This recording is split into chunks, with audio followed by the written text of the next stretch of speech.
Hello అండి అందరికీ. మార్గశిర మాసం మొదటి లక్షవారం మా గుడిలో అమ్మవారికి అభిషేకాలు అలాగే అలంకరణ పూజ ఏ విధంగా జరిగిందో ఈ వీడియోలో అయితే నేనైతే చూపిస్తాను. అందరికీ మార్గశిర మాస మొదటి లక్షవార శుభాకాంక్షలండి. మా ఆలయం అంటే షిరిడి సాయి ధ్యాన మందిరం అన్నమాట. ఇందులో ఒకవైపున కనక మహాలక్ష్మి అమ్మవారు కూడా ఉంటారండి. చూడడానికి చిన్న టెంపులే కానీ అన్ని దేవుళ్ళ మందిరాలు కూడా ఇందులో చిన్న చిన్నవిగా ఉన్నాయి. అయితే మార్గశిర మాసం మొదటి లక్ష్మీ వారం కనుక భక్తులతో దేవాలయం అయితే కిటకిటలాడిపోయిందండి. చాలా ఎక్కువ మంది భక్తులు ఉదయం 6 గంటల నుంచే స్టార్ట్ అయిపోయారు అభిషేకంకి. ఇంకెందుకు ఆలస్యం, వీడియోలోకి వెళ్ళిపోదామా? పొద్దున్న నుంచి అండి, చీకటిగా ఉన్నప్పటి నుంచి భక్తులు అయితే రావడం స్టార్ట్ అయిపోయిందండి ఆలయంలో. ఎందుకంటే పూర్ణ మార్కెట్కి వెళ్ళలేని వాళ్ళందరూ కూడా ఇక్కడికే వస్తారు. పూర్ణ మార్కెట్లో అమ్మవారు ఎలా ఉంటారు, సేమ్ ఈ ఆలయంలో కూడా మాకు అమ్మవారు అలానే దర్శనమిస్తారండి.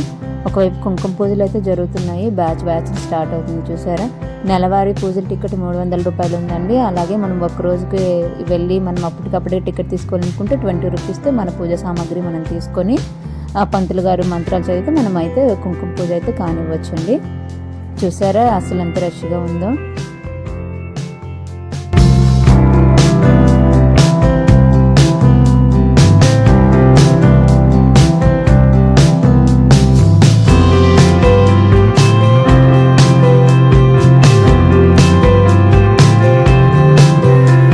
శ్రీ కనక మహాలక్ష్మి అమ్మవారి దివ్య దర్శనం అయితే అందరూ చేసుకోండి. महालक्ष्म्यै नमः। ॐ महालक्ष्म्यै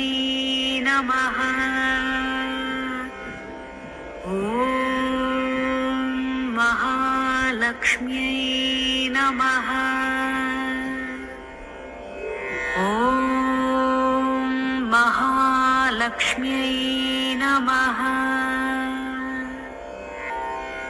ॐ महालक्ष्म्यै नमः। ॐ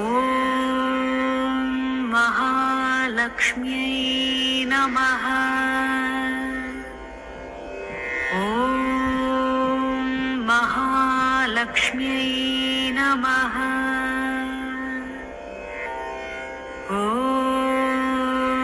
महालक्ष्म्यै नमः। ఈ ఆలయంలో అభిషేకం ఫ్రీగా అండి, ఎటువంటి టికెట్ ఛార్జ్ కూడా లేదు. అలాగే ప్రతి ఒక్క భక్తులు పంచామృతాలు, కొబ్బరికాయ, పాలు, నీళ్ళు ఏమైనా సరే మన చేతులతో మనమే పూర్ణ మార్కెట్లో బురుజుపేటలో ఉన్న అమ్మవారికి ఎలా అయితే అభిషేకం చేస్తామో ఇక్కడ కూడా భక్తుల చేతుల మీదుగా అభిషేకం జరగడం అనేది ప్రతి సంవత్సరం ఆనవాయితీగా వస్తుంది. ఎటువంటి టికెట్ ఛార్జ్ కూడా ఉండదు. అలాగే ఒకవైపు గురువారం రావడం వలన బాబా భక్తులు కూడా ఉంది. బాబాకి ఒకవైపు నుంచి అభిషేకాలు జరుగుతున్నాయి. బాబా భక్తులు ఇటువైపు కనక మహాలక్ష్మికి సంబంధించి మొత్తం భక్తులతో ఆలయం అయితే చాలా రద్దీగా అనిపించిందండి. ఈరోజు మార్నింగ్ అభిషేకాలు అయిన తర్వాత అమ్మవారికి అలంకరణ జరుగుతుందండి. సాయంత్రము అలంకరణ మేరకు వేరొక చిన్న అమ్మవారిని ఒక చిన్న ట్రబ్బులో పెడతారండి. సాయంత్రం అభిషేకం అయిపోయిన తర్వాత అమ్మవారికి వెండి కవచము, చీర అలంకరణ చేసేస్తారు కనుక ఎవరైనా ఈవినింగ్ వెళ్తే అభిషేకం చేయడం కుదరదు కనుక ఒక చిన్న ట్రబ్బులో అమ్మవారిని వేరే అమ్మవారిని పెడతారండి, కనక మహాలక్ష్మి ప్రతిమను. ఆ అమ్మవారికి మనమైతే అభిషేకం చేసుకోవచ్చండి. మా ఆలయంలో చూసారు వేణుగోపాల స్వామి, వెంకటేశ్వర స్వామి, శివాలయము, దుర్గామాత, అలాగే దత్తాత్రేయ స్వామి, వినాయక స్వామి ఇలా అనమాట. ఒకవైపు సుబ్రహ్మణ్య స్వామి, ఇలా అందరు దేవుళ్ళు ఉన్నారండి. ధుని అయితే బయట వైపు ఉంటుంది. ధునిలో కూడా ప్రతి గురువారం ధుని అయితే కాలుస్తూ ఉంటారండి. ఆలయంలో ప్రతిరోజు ప్రతి దేవునికి సంబంధించి ఒక విశేషమైన పూజలు ఉంటాయి కనుక ప్రతిరోజు నిత్యం భక్తులతో ఇక్కడైతే ఆలయం అయితే దర్శనమిస్తూ ఉంటుందండి. ఈ ఆలయంలో కిందన షిరిడి సాయిబాబా వారి సమాధి అలాగే ధ్యాన మందిరం కూడా ఉందండి. దాంతోపాటుగా సత్య సాయిబాబా వారు కూడా వెలిసి ఉన్నారు. ప్రతి గురువారం ఇక్కడ సత్య సాయిబాబా భక్తులు అలాగే షిరిడి సాయిబాబా భక్తులు భజన అయితే నిర్వహిస్తారండి. ప్రతి గురువారం మధ్యాహ్నం అన్నదాన కార్యక్రమం కూడా జరుగుతుందండి. అనాథులకు, భక్తులకు, అటువైపుగా వెళ్ళే వాళ్ళందరికీ కొంతమందికి అన్నదాన కార్యక్రమం కూడా ప్రతి నిత్యము జరుగుతుందండి గురువారం. అలాగే ప్రతి గురువారం ఇక్కడ భజన కూడా జరుగుతుంది. నిత్యము అన్నదానం ఒక 3 నుంచి 5 వరకు పంతులు గారి చేతుల మీదుగా జరుగుతుందండి. అంటే ఎవరైనా అనాథలు ఆ టైంకి ఆకలికి అని వచ్చే వాళ్ళకి 3 నుంచి 5 వరకు ప్రతిరోజు కూడా పంతులు గారు అయితే అన్నదానం చేస్తారండి. ఎందుకంటే బాబా వారికి బాగా వండడం కోసం వండుతారు, దాంతోపాటు ఒక 5 కోసం వండుతారు. 5గురు ప్రతిరోజు కూడా ఇక్కడైతే అన్నదానం అయితే చేస్తారండి. చూసారా, ఒక పెద్ద డ్రమ్ముకి వాటర్ పట్టేసి అందులో పసుపు, కుంకుమ, పువ్వులు, అక్షింతాలు వేసి అభిషేకంకి అయితే వాటర్ రెడీ చేస్తున్నారండి. అంటే వచ్చే భక్తులు ఎవరైనా ఉంటే పాలు, కొబ్బరికాయ, పంచామృతాలు మన చేతుల మీదుగా వేసుకుంటున్నాము. పసుపు, కుంకుమ ఈ డ్రమ్ములో వేస్తే అందులో కలుపుతున్నారు. అక్కడ చెంబు ఉంది. ప్రతి ఒక్కరూ 1-3 చెంబుల వాటర్ అయితే అమ్మవారికి వేసి అభిషేకం చేసుకోవడానికి ఈ విధంగా అయితే ఆలయ కమిటీ నిర్వహించిందండి. భక్తులతో అమ్మవారు అయితే అభిషేకాలతో నిండిపోయింది. ఒకసారి చూస్తున్నారా? ఈ భక్తులందరూ అభిషేకాల అనంతరం మధ్యాహ్నానికి అమ్మవారికి అలంకరణ అయితే జరుగుతుందండి. మధ్యాహ్నం బాబావారికి ప్రతిరోజు కూడా సాయంకాలం హారతి, మధ్యాహ్నం హారతి కూడా ఉంటుంది. అలాగే ప్రతిరోజు మధ్యాహ్నం అమ్మవారికి కూడా హారతి ఇచ్చి భోగం పెట్టడం అనేది ఈ గుడిలో ఆనవాయితీగా వస్తుందండి. ఇక్కడికి వచ్చే ప్రతి భక్తులు అమ్మవారికి ఒక చెంబుడు నీళ్లు పోసి వాళ్ళ కోరికలు, వాళ్ళ కష్టాలు అనేవి దగ్గరికి వెళ్ళి చెప్పుకుంటారండి. అమ్మవారు అయితే కనక వర్షం కురిపిస్తుందని ఒక నమ్మకం, వాళ్ళ కష్టాల నుంచి కడతేరుస్తుంది అనేది ఒక నమ్మకం అండి. అమ్మవారు వైజాగ్ని పాలించిన అమ్మవారు కనక మహాలక్ష్మి అమ్మవారు బావిలో వెలిసి ఉన్నారు కదా, బురుజుపేటలో పూర్ణ మార్కెట్లో. వైజాగ్కి ప్రసిద్ధి కనక మహాలక్ష్మి అమ్మవారు. కార్తీక మాసం అయిపోయినప్పటికీ చూసారా బయట కొలంలో దీపారాధనలు అయితే ఎలా చేస్తున్నారో. ఎందుకంటే గర్భగుడిలో ఎక్కడ దీపారాధన చేయడానికి ఇంత భక్తులు ఎక్కువ మంది అవ్వడం వలన అక్కడెక్కడ పెట్టడానికి ఆప్షన్ లేదండి. ఎందుకంటే చాలా ఎక్కువ మంది ఉన్నారు. దీపాధూపాలు వేసుంటే ఎవరికైనా ఏదైనా ప్రమాదం జరగవచ్చు అని చెప్పేసి దీపారాధన అంతా బయట చేసుకోమని చెప్పారు.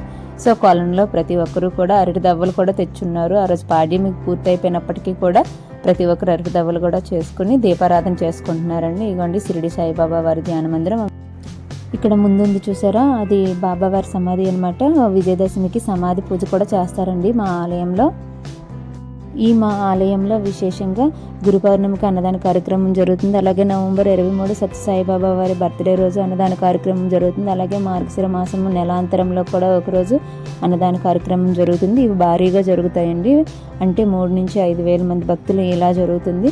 అలాగే ప్రతిరోజు 3కి 5గురికి అన్నదాన కార్యక్రమం అయితే పంతులు గారి చేతుల మీదుగా అతనే స్వహస్తాలతో వడ్డించే కార్యక్రమం అయితే చేస్తారండి. అలాగే ప్రతి గురువారం కూడా కొంతమంది భక్తులకు, అనాథులకు అంటూ ఇక్కడ మళ్ళీ అన్నదాన కార్యక్రమం అయితే నిర్వహించబడుతుంది.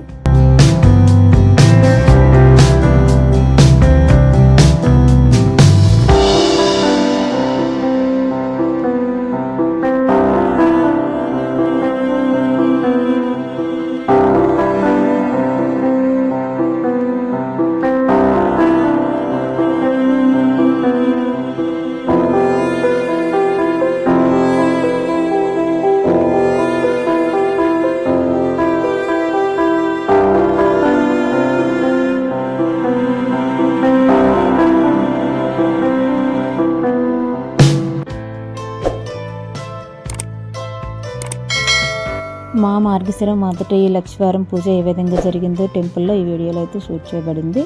ఈ వీడియో మీకు నచ్చినట్లయితే లైక్ చేయండి, షేర్ చేయండి.